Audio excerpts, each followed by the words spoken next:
ஆட்சிக்கு வந்தா எல்லா வீட்டுக்கும் 10,000 ரூபாய் கொடுக்கப்படும் அப்படின்னு சொல்லி எடப்பாடி பழனிசாமி அவர்கள் சொல்லியிருக்கிறாரு. இது குறித்து மக்கள் என்ன நினைக்கிறாங்க அப்படின்னு சொல்லி மக்கள்கிட்ட கேட்டு தெரிஞ்சுக்கலாம் வாங்க.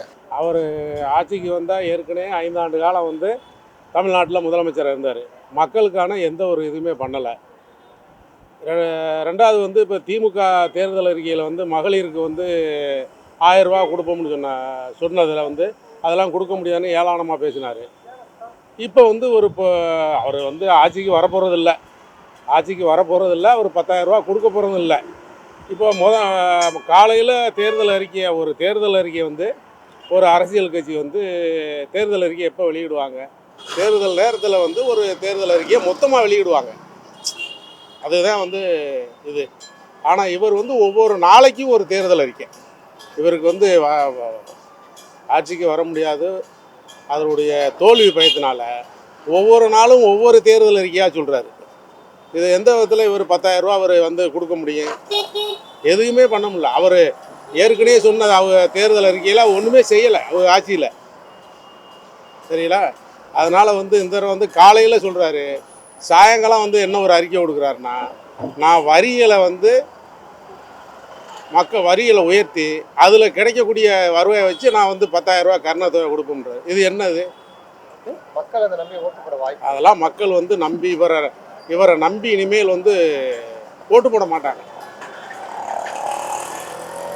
திமுக கூட்டணி தான், அதனுடைய கூட்டணி வந்து 200 தொகுதிக்கு மேலே வெற்றி பெறுவாங்கன்னு முதலமைச்சர் சொல்லியிருந்தார். ஆனால் 234 தொகுதியிலுமே திமுக கூட்டணி தான் வெற்றி பெறும்.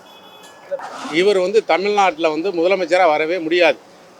வந்தால் தானே இவர் கொடுக்குறதுக்கு, வரவே முடியாத. அப்புறம் எப்படி இவர் வந்து ஒரு தேர்தலுக்கு அவர் வாட்டுக்காக சொல்லிக்கிட்டே இருக்கலாம். நிற குடம் தளம்பாதுன்னு சொல்லுவார். இது வெறும் குடம். அதனால் அது என்ன வேணாலும் அந்த குடம் உருளும். அதனால் எடப்பாடி பழனிசாமிக்கு இனி வந்து தமிழ்நாட்டில் இடம் இல்லை. அதாவது ஆட்சிக்கு வந்தால் 10,000 தாரு 5,000 தாருங்கிறதெல்லாம் வந்து அவ்வளோ நல்ல செயலாக தெரியலை. நல்ல கல்வியை கொடுக்கணும், நல்ல தொழில்துறையை உருவாக்கணும். முக்கியமாக விவசாயிகளுக்கு என்ன, விவசாயிகளுக்கு எத்தனையோ அடிப்படை வசதியை தேவையா. ரொம்ப கிராமத்தில் மற்ற இதுகளில் வியாபாரிகளுக்கு இந்த மாதிரி இதுகள்லாம் நிறையா தேவைகள் இருக்குது. அதுகளை நல்லா தெரிஞ்சு புரிஞ்சு செயல்பட்டாங்கன்னா நல்லா இருக்கும், எந்த ஆட்சியாக இருந்தாலும் சரி. அதுகளை விட்டுட்டு இலவசமாக அதை தரேன் இதை தரேன், நான் அவங்க 2,000 கொடுக்குறாங்க, நான் 5,000 தரேன், நான் 7,000 தரேன், 10,000 தரேங்கிறது ஏற்றுக்கிற முடியாத விஷயம்.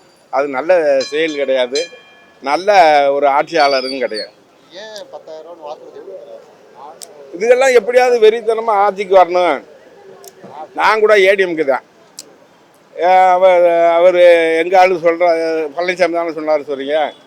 எங்கள் ஆளு சொல்கிறதா இருந்தாலும் சரி, வேறு யார் சொன்னாலும் சரி, அந்த மாதிரி இலவசமாக தர்றேன் அப்படிங்கிறத வந்து அவர் நல்ல செயலாக நம்ம ஏற்றுக்க முடியாது. எப்படி பார்க்குறது? திமுக ஜெயிக்கக்கூடாது, நாம் ஜெயிக்கணும் அவசரமாக. பீகாரில் அப்படி தானே கொடுத்தாங்க. யார் மோடி ஜெயிக்கிறதுக்கு எல்லாருக்கும் 12,000 கொடுத்துட்டு ஜெயிச்ச பிறகு திருப்பி வாங்குறாங்களே, அது மாதிரி திருப்பி வாங்குவாங்க. அதுக்காக ஜெயிக்கிறதுக்கு, ஏடிஎம்கே ஜெயிக்கிறதுக்காக யாரும் வாய்ப்பு கிடையாது, வராது. ஏடிஎம்கே வராது. 10,000 தரேன்னாலும் அங்கேருந்து செய்தி நிறைய வந்திருக்கு. பீகார் செய்தியை வாங்கிட்டு திருப்பி வாங்கிட்டா வந்திருக்குல்ல, அதெல்லாம் படிக்கிறாங்களே. அதனால் இது மாதிரி இருக்காங்கன்னு எடப்பாடி மத்திய அரசோட பூஜா சொந்தமாக முடிவு, ஜெயலலிதா திறமையாக முடிவெடுத்தாங்க, தனித்து முடிவெடுப்பாங்க. கருணாநிதி தனித்து முடிவெடுப்பாங்க, வணங்காம ஜெயலலிதா. இது எடப்பாடி அப்படி கிடையாது. அதெல்லாம் கொடுத்தாலும் ஓட்டு போட மாட்டாங்க சார். எடப்பாடி சாமி போடுவாங்க. அதான் இப்போ விஜயா ஸ்டாலினா ரெண்டுத்து யாராவது தான் வருவாங்க.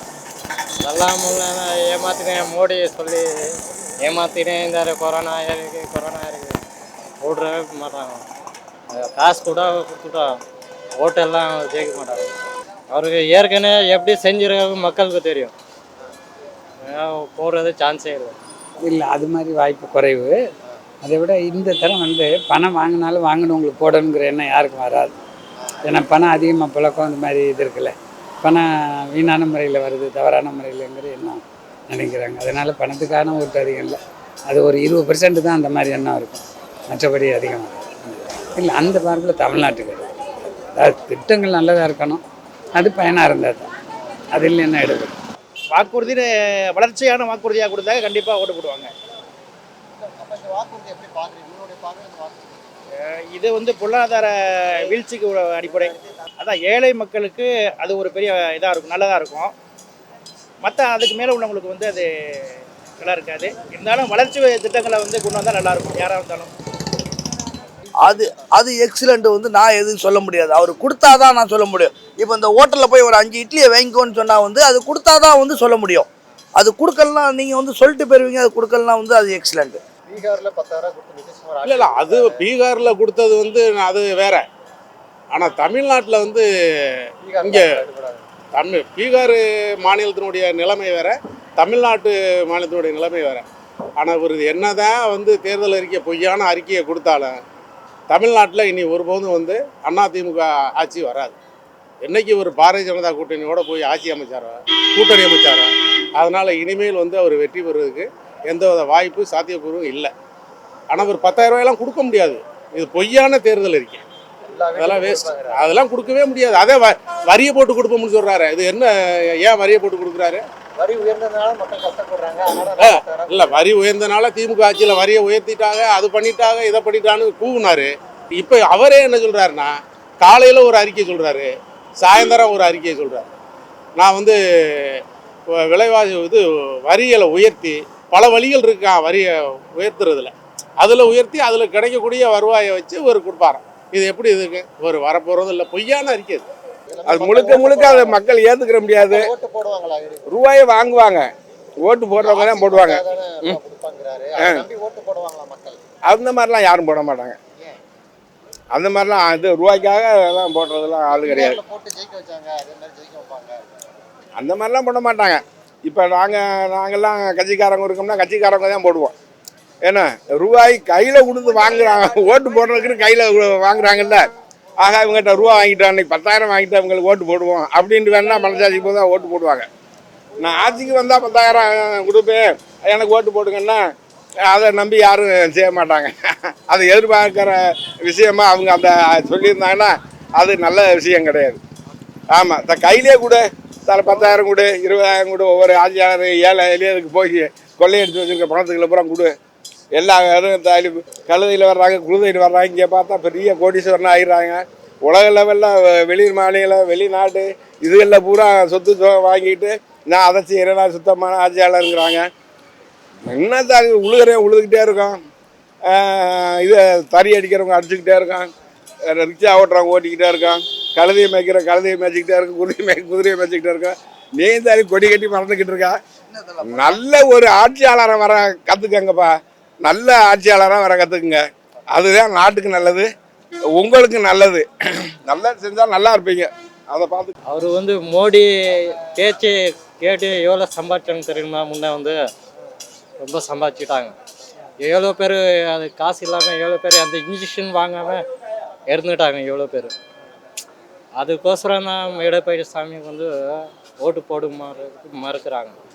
அதான் இப்போ பீகாரில் 10,000 ரூபாய் கொடுத்து ஆட்சியை பிடிச்சாங்க, அதுவே தமிழ்நாட்டில் 10,000 ரூபாய் கொடுக்குறேன்னு சொல்லி ஆட்சியை பிடிக்க முடியுமா? எங்கே கொடுத்தாலும் ஆட்சி பிடிக்க முடியாது. இப்போ விஜயா ஸ்டாலினா அது 2 பேரும் தான் போட்டி தான். வெற்றி பெறணுங்கிறது அவசியம் இருக்குது. அதை விட இவர் இந்த 5,000 ரூபா ஒரு மொத்தமாக கொடுத்ததுனால நம்ம 10,000 ரூபா கொடுக்கணுங்கிறது தான் வருது. ஏன்னா அடுத்தடுத்து வருஷம் போகும்போது செலவு வரும்ல, அந்த நம்பிக்கை விட்டது இல்லை. அதாங்க எடுபடும். இல்லை, நம்ம கிராம பகுதியில் கொஞ்சம் ஃபாஸ்ட்டு தான். அது நேற்றே கொஞ்சம் மகிழ்ச்சிக்குரிய செய்தியாக மாறிடுச்சு. கொடுத்தா ஒரு வேளை எப்படி பணத்துக்கு எப்படி வாங்க எனக்கு தெரியாது. ஆனால் ஏடிஎம்கே இந்த நிலையை பொறுத்தவரையும் ஏடிஎம்கே வரத்துக்கு வாய்ப்பு இல்லை. பிஜேபியோட வச்சாலும் வரதுக்கு வாய்ப்பு இல்லை. நல்லாட்சியா யார் சொன்னது நல்லாட்சின்னு? ஊழல் ஆட்சி, அதுவும் நல்ல ஊழல் ஆட்சி தான். இவங்க அதிகம் மத்திய அரசு அதிகாரத்தை வச்சு நீங்கள் தப்பிச்சுட்டு உட்காந்துருந்தாங்க. ஏகப்பட்ட கொலை நடந்தது எடப்பாடி ஆட்சியில், ஏகப்பட்ட கொலை நடந்தது. எல்லாத்தையும் நானே பட்டியலிடுவேன். எவ்வளோ கொலை பண்ணியிருக்காங்க, என்ன வேலை செஞ்சுருக்காங்க. ஊழலும் ஜாஸ்தி தான். அதிகாரத்தை வச்சு அடக்கி வச்சுருக்காங்க, அவ்வளோதான். அதிகாரத்தில் வச்சு அடக்கி வச்சதுனால ஊழல் நேர்மையான ஆட்சி கிடையாது.